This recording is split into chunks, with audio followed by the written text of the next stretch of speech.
Hello friends and welcome back once again to Easy English Explanation after a long time. So today we are going to start with standard 10th lesson number 2 poem, that is A Tiger in the Zoo. So A Tiger in the Zoo, this poem, it contrasts a tiger in the zoo with the tiger in its natural habitat. The poem moves from zoo to the jungle and back again to the zoo. Here, in the poem, the poet wants to say that the tiger should be free and not be caged like we human beings, considered to be human beings, we capture and we keep the tiger in the prison and as well as other animals for the sake of our enjoyment and fun. So the animals like to be there in their natural surroundings. They don't like to be kept in the prison. So here in this poem, the poet Leslie Norris describes about the life of the tiger in the zoo as well as his yearning to be outside the zoo, his longing, he wants to be outside the zoo. So let's see this beautiful poem. As well as in this video, you will be having the full nice word-to-word, line-to-line explanation as paragraphs as well, plus the word meanings. He stalks in his vivid stripes, the few steps of his cage, on pads of velvet white, in his quiet rage. He stalks. Stalks means prowls.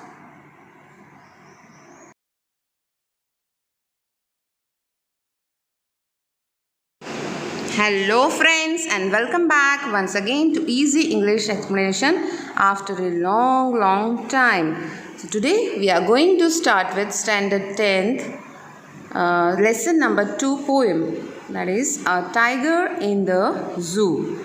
So A Tiger in the Zoo, this poem, it contrasts a tiger in the zoo with the tiger in its natural habitat. The poem moves from zoo to the jungle and back again to the zoo. Here, in the poem, the poet wants to say that the tiger should be free and not be caged like we human beings, considered to be human beings, we capture and we keep the tiger in the prison and as well as other animals for the sake of our enjoyment and fun. So the animals like to be there in their natural surroundings. They don't like to be kept in the prison. So here in this poem, the poet Leslie Norris describes about the life of the tiger in the zoo as well as his yearning to be outside the zoo, his longing, he wants to be outside the zoo. So let's see this beautiful poem. As well as in this video, you will be having the full nice word-to-word, line-to-line explanation as paragraphs as well, plus the word meanings. Now, let's see the poem. First paragraph. A tiger in the zoo, he stalks in his vivid stripes, the few steps of his cage on pads of velvet white, in his quiet rage. Here, let's see the word meanings first. Stalks. Stalks means he moves about restlessly here and there in search of prey. Or we can write the meaning of stalks as prowls. He stalks means he prowls. It means that he moves about here and there restlessly to find his prey in his vivid stripes. Vivid means colorful, different stripes. Colorful.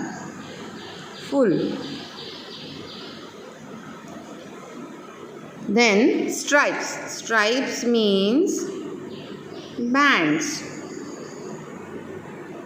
Stripes means bands on his body on pads of velvet. Quiet. His feet are like pads of velvet.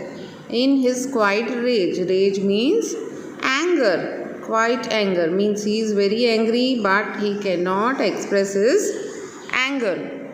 So here this paragraph means he stalks means he moves in the cage and he is having vivid stripes or colorful bands on his body. He has to walk only in the cage and his feet are like pads of velvet. Quite.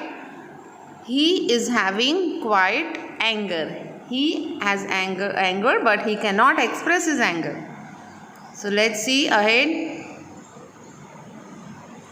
He should be lurking in shadow, sliding through long grass near the water hole where plump deer pass.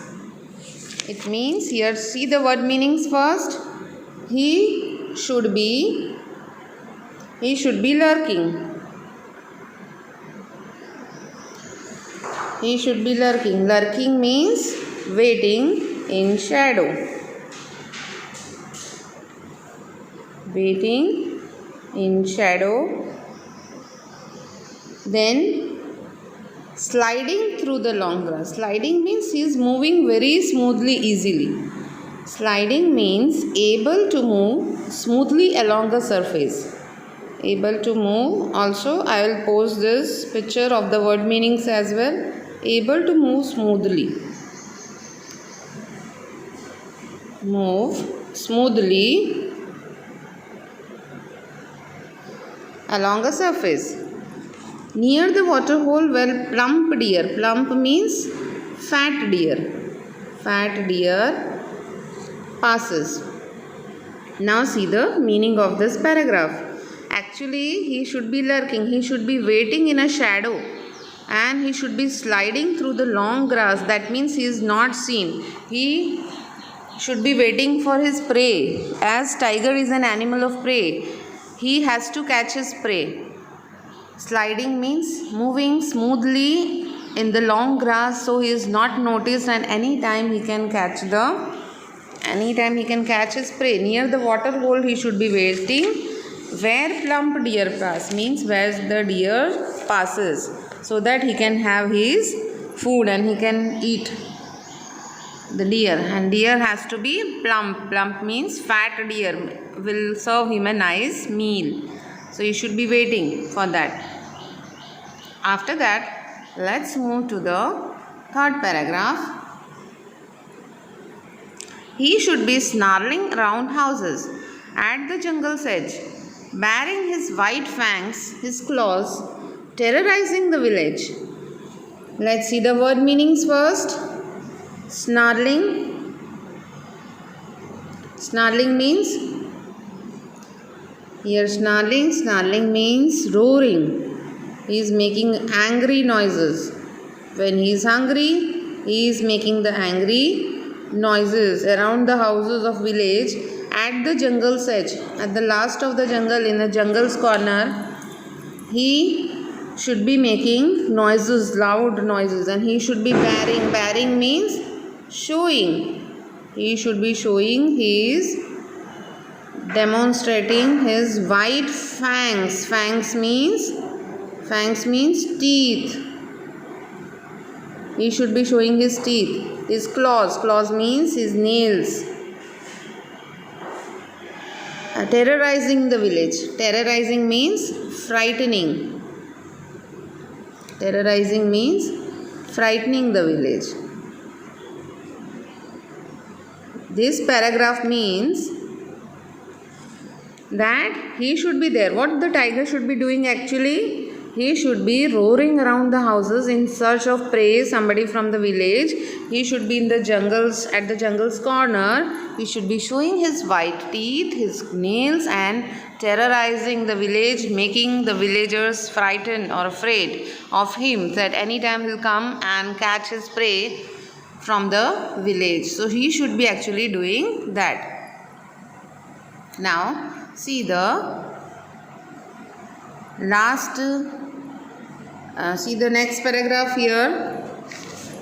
Yes, fourth number paragraph. Let's see it. But he is locked in a concrete cell, his strength behind bars, stalking the length of his cage, ignoring visitors.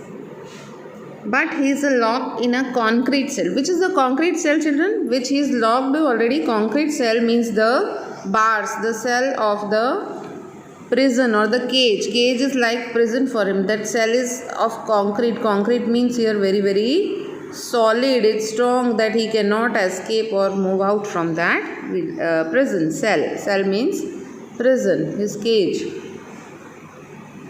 His strength behind bars. His strength is, he is very powerful as we all know, but his whole strength, his power is behind bars. He is behind the cage. He is in his cage. Then stalking the length of his cage. Stalking means he is just prowling, as we discussed in the first paragraph. He is moving the length of his cage. He can only move up to the length of his cage. He can only move inside the cage and circumference that cage only, that length of the cage, ignoring visitor. He does not want to see the visitors. He is in no mood to see the visitor. Still the visitors may be troubling him. So this fourth paragraph means that he is locked in the solid prison and his whole strength is inside the prison only. He cannot display his strength by catching his prey.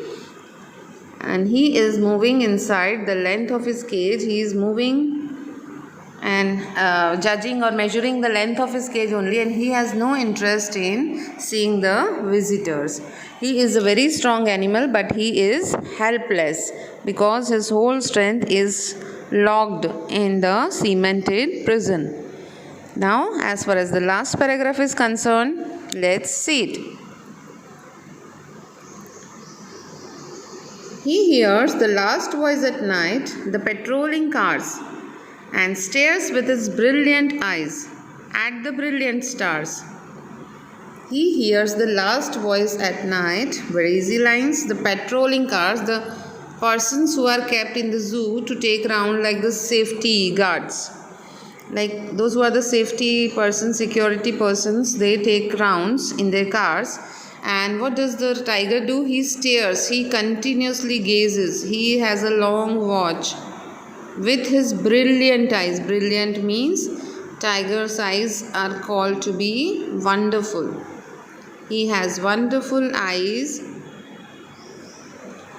and he sees at the wonderful stars, means he gazes at the sky. Very wonderful stars in the sky. So, what does he do? He hears the last voice at night. The last voice is of the patrolling cars, those who are touring cars. Patrolling means touring, means those, the security persons, those who are giving rounds there. And he stares, he continuously looks with his brilliant eye at the brilliant stars. So what he has to do? He cannot do anything except for looking helpless and pitiful manner and wondering when he would get his freedom. There are visitors who may stare at him, and at night he is disturbed by the police who are patrolling the zoo to ensure his security. But the poor animal keeps on looking at the bright stars with his own brilliant eyes in a helpless and pitiful manner. He is wondering that whether one day would he get freedom or not. Okay, so this poem was written by Leslie Norris. And again, I would see how pitifully this tiger is sitting in its zoo. There are more tigers here in this zoo as shown to you in the pictures. Okay, so once again I would like to tell you about this poem, that this poem here I would like to tell you in Hindi as well. यहाँ पे एक tiger की बात है जो zoo में है. वो टाइगर ज़ू के बाहर कैसा होना चाहिए, उसकी लाइफ कैसी होती है, इसके बारे में भी कहा गया, और ज़ू में उसको कैसा फील होता है और कैसे वो रहता है उसकी कंपैरिजन की हुई है. जैसे कि यहाँ पे लिखा गया है कि चक्कर लगाता रहता है अंदर ही अंदर, जहाँ पे उसे एक सीमेंटेड, एक कठोर, एक कारावास में, एक जेल के अंदर उसको रहना है. प्रिजन और केज उसके लिए एक जेल के समान है जिसके बाहर वो निकल नहीं सकता, ना ही अपनी ताकत दिखा सकता है. सिर्फ वह अपना गुस्सा उसी प्रिजन के अंदर, उसी केज के अंदर घूमते हुए दिखा सकता है। केज की लंबाई से ज़्यादा इधर उधर वो जा नहीं सकता। और उसको एक्चुअली क्या होना चाहिए, उसको कहीं छुपे हुए होना चाहिए, वेट करते हुए उसको जहाँ पे पानी के पास, जहाँ पे मोटे अच्छे खासे ताज़े मोटे हिरण आते हों अपनी प्यास बुझाने के लिए, वहाँ वह अपनी शिकार की वेट करता हुआ होना चाहिए, क्योंकि टाइगर का काम क्या है, शिकार करना। उसे अपना खाना शिकार करके ही हासिल होता है और वो इसी तरह से वो खुश भी रहता है। तो और उसको क्या करना चाहिए कि वो विलेज के पास कहीं जंगल के कॉर्नर पे वह इधर से उधर बड़ी गुस्से वाली आवाज़ें करता हुआ, स्नार्लिंग करता हुआ, अपने सफ़ेद गुस्से से अपने दांत दिखाता हुआ, अपने नाखून दिखाता हुए गांव वालों को डराता हुआ ही अच्छा लगता है। टाइगर ऐसा ही होना चाहिए। पर यहाँ पर उसकी सारी ताकत, उसकी शक्ति ये बार्स के पीछे बंद है, उसके केज के अंदर ही वो घूम सकता है। वह विज़िटर्स जो देखने आते हैं ज़ू में उन्हें इग्नोर करता है, उन्हें देखने की उसे कोई भी इच्छा नहीं है। अब ये रात को आखिरी आवाज़ जो वो सुनता है, जो उसे डिस्टर्ब भी करती है कई बार, वो होती है कि जो उसकी सुरक्षा के लिए ज़ू में जो सुरक्षा गार्ड्स रखे गए, सुरक्षा कर्मी रखे गए हैं, उनके बारे में उनकी आवाज़, वो आखिरी आवाज़ है जो कार से इधर उधर चक्कर लगा रहे हैं। और वह चुपचाप अपनी आँखों से, अपनी सुंदर ब्रिलियंट आँखों से ब्रिलियंट स्काई में स्टार्स को देखता रहता है, क्योंकि वह कुछ नहीं कर सकता। वो अपने आप को खुद बहुत ही हेल्पलेस और पिटी जैसे बहुत ही दयनीय महसूस करता है कि उसकी सारी ताकत बंद हो गई है ज़ू में। तो ये एक बहुत अच्छी कविता थी लेस्ली नॉरिस के द्वारा। So with this, I would like to end my session here of this poem. Hope you must have understood this poem nicely. If not, or if yes, please do comment in the section. Still, if you haven't subscribed, please don't forget to like, share and subscribe my channel as well as videos. So please do take very good care of yourself. We'll keep in touch every time as possible, and bye bye.